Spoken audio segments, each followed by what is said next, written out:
செவ்வாய்க்கிழமை எப்பவுமே போகிறது பெஸ்ட்டு. செவ்வாய்க்கிழமை இன்னொரு விஷயம் சொல்கிறேன், செவ்வாய்க்கிழமை வாங்கக்கூடிய பொருள் என்றைக்குமே உங்களை விட்டு போகாது.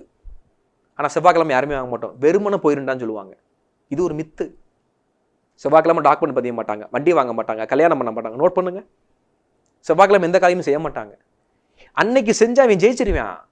அதை மாற்றி வச்சிருக்கிறது நீங்கள் கலியுகம். நல்லா புரிஞ்சுக்கணும். செவ்வாய்க்கிழமை தான் எந்த காரியம். முருகனை கும்பிடும் அனைவர்களுமே, மேசராசி, விருச்சக ராசி, தனுசு ராசி மற்றும் மீனராசி, இவங்கெல்லாம் முருகனுடைய ஸ்ட்ராங்கமான நேரடி இறை அனுகிரகம் பெற்றவர்கள். நான் சொன்ன இந்த ராசிகள்லாம், இவங்கெல்லாம் முருகன் வழிபாடு பண்ணா அழிக்க முடியாத எல்லா தத்துவங்களும் முருகன் தந்தையே தீர்வான். குழந்தை வரமா இருக்கட்டும், எல்லா விஷயங்களும் அவர் கிடைக்கும்.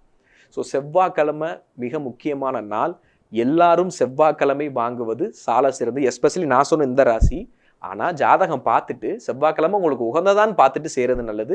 ஆனால் முருகன் அவதரித்தது, முருகனுடைய தத்துவம்